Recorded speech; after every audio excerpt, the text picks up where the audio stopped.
Hello friends, welcome to my channel. இன்றைக்கி வீடியோவில் பார்த்தீங்கன்னா எல்லாத்துக்குமே பிடிச்ச பாதுஷா தான் எப்படி செய்யலான்னு பார்க்கலாம் வாங்க. தீபாவளி ஸ்பெஷலாக இன்றைக்கி நம்ம வீடியோவில் இந்த பாதுஷா எப்படி எளிமையாக செய்கிறதுன்னு பார்க்கலாம். கொஞ்சம் ஜூஸியாகவும் இருக்கும், சாப்பிட்றதுக்கு ரொம்ப டேஸ்ட்டாகவும் இருக்கும். வாங்க வீடியோக்குள்ளே போகலாம்.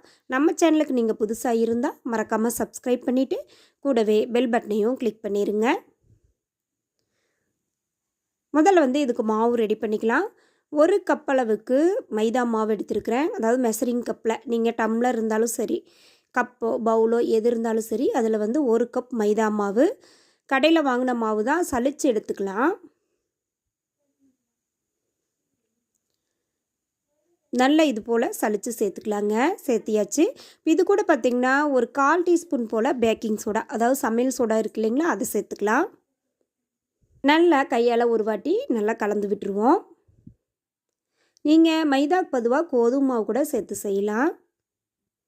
ஆனால் கடைகளில் கிடைக்கிற டேஸ்ட் பார்த்திங்கன்னா மைதா மாவில் செஞ்சால் தான் நம்மளுக்கு கிடைக்கும். இப்போ இது கூட பார்த்திங்கன்னா ஒரு 1/4 டீஸ்பூன் அளவுக்கு வெண்ணெயை உருக்கி சேர்த்துக்கலாம். சிம்மில் வச்சுட்டு உருக்குங்க, இல்லாட்டி நெய் ஆகி போயிடும். பாருங்கள், இது போல் வெண்ணெய் கரைஞ்சால் போதும், அவ்வளோதான். அதை அப்படியே நம்ம மாவில் சேர்த்துக்குவோம்.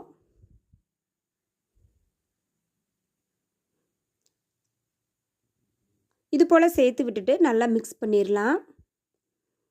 நல்லா வெண்ணெய் நல்லா மிக்ஸ் ஆகி வரணும். அதாவது ஒரு கப்பு மைதா மாவுக்கு 1/4 டீஸ்பூன் பேக்கிங் சோடா, 1.5 டீஸ்பூன் அளவுக்கு 1.5 டீஸ்பூன் அளவுக்கு வெண்ணெய் எடுத்திங்கன்னா சரியாக இருக்கும். நீங்கள் வெண்ணெய் இல்லைன்னா நெய் கூட உருக்கி சேர்த்துக்கலாம். சேர்த்துட்டு நல்லா மிக்ஸ் பண்ணிடுங்க. பிடிச்ச பிடி வரணும், அது போல் மிக்ஸ் பண்ணிக்கோங்க. உங்களுக்கு சப்போஸ் பிடி வரல அப்படின்னா இன்னும் கூட நீங்கள் வெண்ணெயோ நெய்யோ 1/2 டீஸ்பூன் சேர்த்துக்கலாம். பாருங்கள், இது போல் நல்லா கலந்து விட்டு கையால் இப்படி பிடிச்சு பார்த்திங்கன்னா ஒரு பிடி வரும். பாருங்கள், வீடியோவில் காட்டிக்கிற மாதிரி. இப்போ இது கூட பார்த்திங்கன்னா தண்ணி சேர்த்துக்கலாம். நான் மைதா மாவு எடுத்த கப்பில் 1/2 கப் அளவுக்கு தண்ணி எடுத்துருக்கிறேன். ஆனால் அவ்வளோ தண்ணி இதுக்கு தேவைப்படாது. கொஞ்சம் கொஞ்சமாக சேர்த்துட்டு கொஞ்சம் அழுத்தம் கொடுத்து நல்லா சாஃப்டாக பிசைஞ்சுக்கோங்க.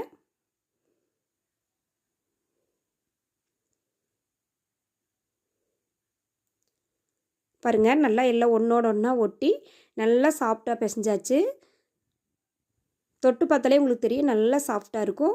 இப்போ நம்ம எடுத்த கப்பில் பார்த்திங்கன்னா 1/4 கப் அளவுக்கு அப்படியே மிச்சமாக இருக்குது. அப்போ 1/4 கப் தண்ணி சேர்த்துனிங்கன்னா சரியாக இருக்கும். இப்போ நம்ம அப்படியே ஊறிட்டுருக்கட்டும். ஒரு 1/2 மணி நேரம் அது ஊற வேண்டியிருக்கு. அதுக்குள்ளே நம்ம சர்க்கரை பாவு ரெடி பண்ணிடலாம். ஒரு கடாயில் பார்த்திங்கன்னா 1/4 கப் அளவுக்கு சர்க்கரை எடுத்துருக்கிறேன். 1.5 கப் தண்ணி சேர்த்துக்கலாம். 1/4 கப்பு சர்க்கரைக்கு 1.5 கப் அளவுக்கு தண்ணி சேர்த்துக்கோங்க. அதாவது ஒரு கப் மைதாவுக்கு 1/4 கப் சர்க்கரை, 1.5 கப் தண்ணி. இது கரெக்டான மெஷர்மெண்ட்டு. நல்லா சர்க்கரை கரையணும். சர்க்கரை நம்மளுக்கு பாகுபதமெல்லாம் எதுவும் தேவையில்லை. ஜஸ்ட் கரைஞ்சால் போதும். உங்களுக்கு கரைஞ்சி ஒரு 5 நிமிஷம் நல்லா கொதிக்கணும். சிம்மில் வச்சுட்டு கொதிக்க விட்டுருங்க. இப்போ இது கூட வாசனைக்காக 2 ஏலக்காய் சேர்த்துக்கலாம். நீங்கள் ஃபுட் கலர் விரும்புனீங்கன்னா இந்த சர்க்கரை பாகில் கொதிக்கும் போதே இது பிஞ்ச் போல் ஃபுட் கலர் ஆட் பண்ணிக்கோங்க. அவ்வளோதான், நம்மளுக்கு சர்க்கரை பாகு ரெடி ஆகிடுச்சு. வேறு ஒரு பாத்திரத்தில் மாற்றி விட்டுருவோம். இப்போ பார்த்திங்கன்னா நம்ம கடாயில் ஆயில் சேர்த்து ஹீட் பண்ணிடலாம். அது அப்படியே ஹீட் ஆகிட்டு இருக்கட்டும். நம்ம ஊறிட்டுருக்கிற மாவில் நம்ம பாதுஷாக்கில் ரெடி பண்ணிடுவோம். பாருங்கள், 1/2 மணி நேரம் ஆயிடுச்சு. நல்லா சாஃப்டாக இருக்குது. ஒரு எடுத்து போட்டு கையால் ஒரு பிசைஞ்சு விட்டுட்டு கொஞ்சம் கொஞ்சமாக இது போல் எடுத்துகிட்டு நல்லா ரவுண்ட் பண்ணிக்கோங்க. உள்ளங்கையில் வச்சு நல்லா உருட்டி எடுத்திங்கன்னா நல்லா ரவுண்ட் ஷேப் நம்மளுக்கு கிடைக்கும். பாருங்கள், சூப்பராக நல்லா சாஃப்டாக இருக்குது. இப்போது இதோட சென்டரில் பார்த்திங்கன்னா இது போல் கை வச்சு நம்ம அழுத்தம் கொடுத்துக்கோங்க. இந்த வீடியோவில் ஒரு சின்ன மிஸ்டேக், 2 புறமும் அழுத்தம் கொடுக்கணும். நான் 1 சைடு மட்டும்தான் அழுத்தம் கொடுத்துருக்குறேன். நீங்கள் செய்யும்போது பார்த்திங்கன்னா 2 சைடும் இது போல் ப்ரெஸ் பண்ணிவிட்டு செஞ்சுக்கோங்க. எல்லா மாவுலையும் நான் ரெடி பண்ணிட்டேன். இப்போ பாருங்கள், ஆயில் மீடியமான ஹீட்டாக இருக்கணும். ரொம்ப கொதிக்கக்கூடாது, மீடியமான ஹீட்டாக இருக்கணும். அதாவது நம்ம கொஞ்சமாக மாவு போட்டோம்னா உள்ளே போய் நல்லா மேலே எலும்பி வரணும். அப்போ தான் நம்மளுக்கு அது சரியான பதம். பாருங்கள், நம்ம கொஞ்சமாக போட்டிருக்கிறோம், எப்படி மேலே எலும்பி வருதுன்னு.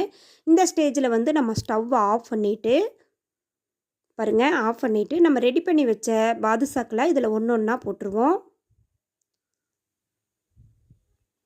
பாருங்கள், இது போல் ஒன்று ஒன்றா போட்டுருக்கணும். ஆனால் கண்டிப்பாக மிதமான சூட்டில் அடுப்பை ஆஃப் பண்ணிடணும். இல்லைனா சீக்கிரமாக செவந்து வந்துடும். உள்ளே இருக்கிற மாவு வேகாது. இதுதான் இதுக்கு முக்கியமான டிப்ஸு. பாருங்கள், எண்ணெய் மிதமான சூட்டில் போட்டதையுமே லைட்டாகவே நம்மளுக்கு செவக்க ஆரம்பிச்சிருச்சு. ஒன்றோட ஒன்று ஒட்டாமல் கொஞ்சம் திருப்பி விட்டுறலாம். 2 புறமும் திருப்பி விட்டுருவோம். லைட்டாக வந்து எண்ணெய் கொதி அடங்கணும்.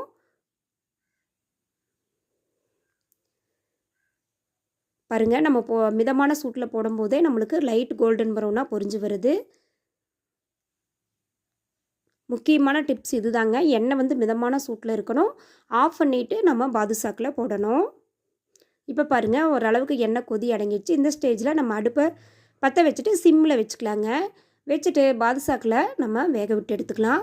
குறைஞ்சது ஒரு 10 நிமிஷம் வேகும். வெந்து வருது மாதிரி நல்லா கோல்டன் ப்ரௌன் ஆகும். இந்த ஸ்டேஜில் நம்ம எடுத்துக்கலாங்க. அவ்வளோதாங்க, சூப்பரான பாதுஷா ரெடி ஆயிடுச்சு.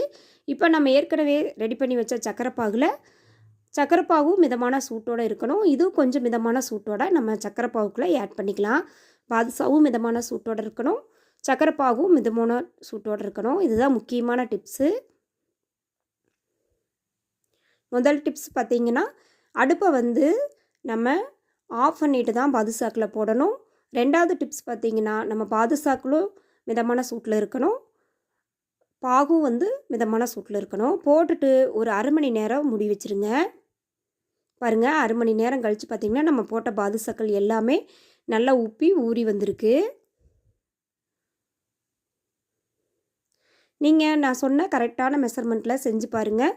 புதுசாக ட்ரை பண்ணுறவங்களுக்கு கூட அருமையான பாதுஷாக்கள் ரெடி ஆகும். பாருங்கள், இப்போ நான் கொஞ்சம் சக்கரை கூட ஃபுட் கலர் ஆட் பண்ணி வச்சுருக்கேன். அதை வந்து நம்ம அழகுக்காக நான் கொஞ்சம் ஆட் பண்ணுறேன். இது வேணுன்னா நீங்கள் போட்டுக்கலாம், இல்லைன்னா ஸ்கிப் பண்ணிடுங்க. நீங்கள் தேங்காய் துருவல் கூட கொஞ்சமாக துருவிட்டு அதில் ஃபுட் கலர் கலக்கி கூட நீங்கள் மேலே வச்சுக்கலாம். நான் சக்கரை கூட கலக்கிட்டு முந்திரி பருப்பு ஒரு அழகுக்காக வச்சுருக்கிறேன். இதுக்கு மேலே பார்த்திங்கன்னா கொஞ்சமாக ஜீரா ஆட் பண்ணுறேன்.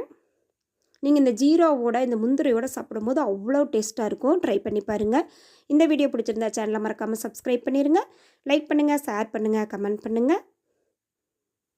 தேங்க்யூ ஃபார் வாட்சிங்.